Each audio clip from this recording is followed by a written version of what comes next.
It all started 2 weeks ago this very day. Chaos breaking out after Michael Brown was shot and killed by an officer in Ferguson, Missouri. The very next day, the Justice Department sent in a group of what they call protest marshals, supposedly to calm things down. We all know how that worked out.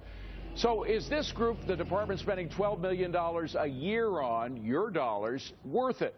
Hi, everybody. I'm David Asen. Welcome to Forbes on Fox. Let's go in focus with Elizabeth McDonald, Rich Karlgaard, Sabrina Schaefer, and John Tamney and Rick Unger. John, is this money well spent?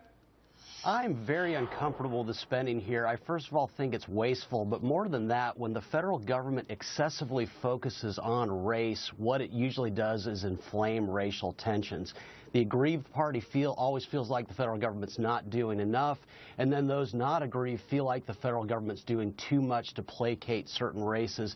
I think sometimes the federal government's got to step back and let problems solve themselves. I don't like lots of excessive police force, but in this case, we've got to pull back. And Rick, justice in this country is supposed to be blind. Doesn't this go a little beyond that?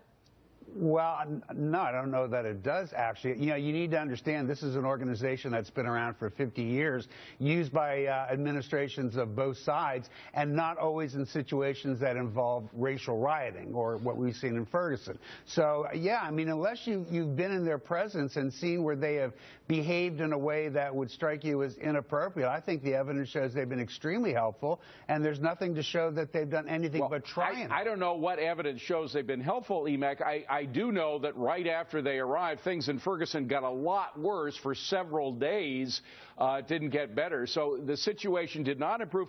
The question of what they do, though, was kind of answered in response to one request for information when they were involved in the Trayvon Martin case. They sent some of their protest marshals there. And let's take a look, if we can, of this is a travel summary statement, which kind of describes what they do. It says they are there to provide interregional support for protest deployment. Now, presumably, some of those protests were against the government. How can the government support protesters who are against the government? It doesn't make sense. David, and you know, that bureaucratic language sure reads really clunky, right? So you're supporting a protest. Look, I think it's striking that we have the equivalent of UN blue helmets in here that's paid for by taxpayer dollars. I hear what you're saying. You know, we do want peace. Everybody wants peace in Ferguson. The issue is that these DOJ officials, what are they saying and doing actually down there? They are quiet most of the time. They wear blue caps and they wear jackets. They're supposed to keep quiet. But in the Zimmerman case, they're actually organizing pastors to get together to smooth out community relations. And in fact, here's a fact. One DOJ official organized a meeting between a prosecutor and these pastors, and that came a day after the prosecutor had hit Zimmerman with second-degree murder. So this is really, Sabrina, I don't see evidence that these people are doing stuff that's supposed to improve justice. Right, and I don't really think we need more government to come into Ferguson to tell people about their First Amendment rights to protest peaceably. I mean, of course, we've had a problem with rioting and looting and violence, and so I can understand that we need to quiet things down. But I think the last thing we need are more people from the outside at the tax dollars' expense. What Ferguson needs is their own community to come together and figure out the situation on their own. And, Rich, the question, and a critical question here, is whether the Justice Department, again, it's supposed to be blind, whether they are crossing a line into advocacy. That question was highlighted by some of the statements of Eric Holder this week. Let's just play one of them and get your reaction. The national outcry we have seen speaks to a sense of mistrust and mutual suspicion that can take hold in the relationship between law enforcement and certain communities. I wanted the people of Ferguson to know that I personally understood that mistrust. I wanted them to know that while so much else may be uncertain, this Attorney General and this Department of Justice stands with the people of Ferguson. So the point is, Rich, now I know that they're going to say, well, we use these protest marshals to support both sides. Does anyone believe that there are just as many people supported by Justice Department who are in favor of the cops' vision of things, in favor of Michael Brown's vision of things? No, I don't believe it. Look, if you want to spend money effectively, what Ferguson should do is look to Los Angeles. Los Angeles had a shooting similar to the one in Ferguson this very week, but Los Angeles didn't erupt in violent protests. Los Angeles has had 22 years to figure out, after the Rodney King case, how the police can be more effective. So I think if you want to have help, I'd be supportive of federal help, but it should be in educating the police force to, to do what New York and Los Angeles and other communities have done. And, John, we know where President Obama comes from as a community organizer. We know where Eric Holder comes from as a community organizer. There are people very close to the Al Sharptons of the world.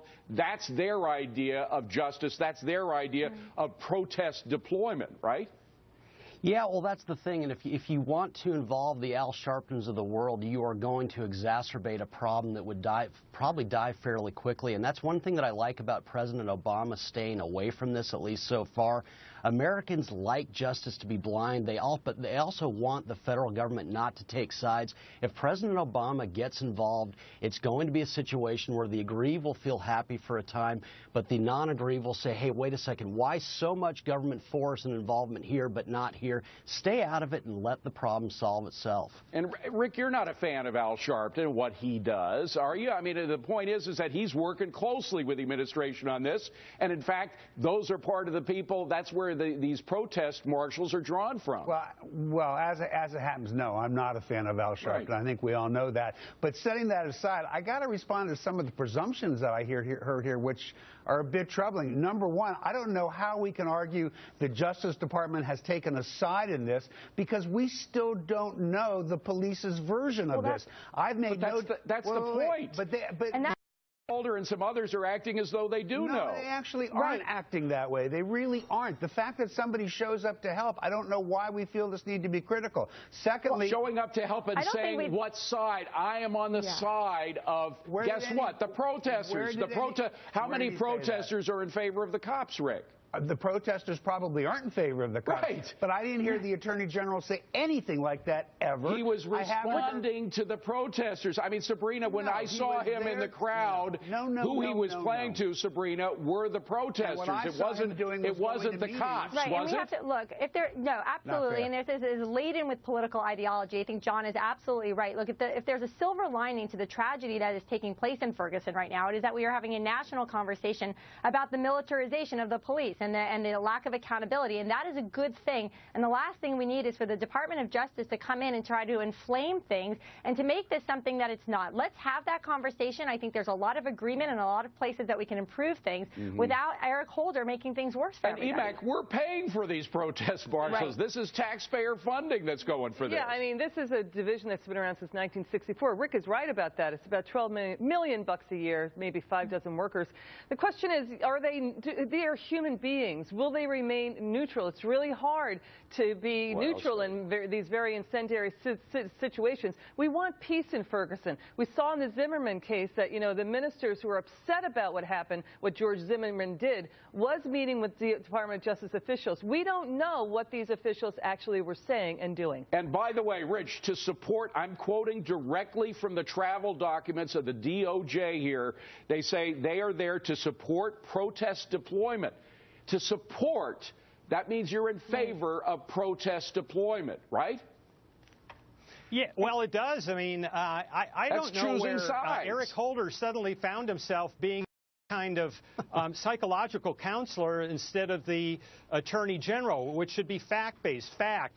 Michael Brown, 6'4", nearly 300 pounds, fat, Sabrina, he broke quickly, bones go ahead. in the face of the policeman. I mean, let's deal with facts. Right. Go ahead, and quickly, Sabrina. What are they protesting? Are they protesting the fact that they don't have, school choice, or that they don't have a Walmart in their community so they can get affordable goods, or that they aren't jobs? We know what they're protesting. They're protesting the situation in Ferguson from a particular angle, and they're using our tax dollars to do it. Coming up is the best way to stop ISIS killers by attacking their source of funding. Cashing in on the plan to do that at the bottom of the hour. But first, right here, Obamacare was supposed to give the economy a boost and send health premiums lower. Well, get ready for a checkup that'll send your heart rate higher.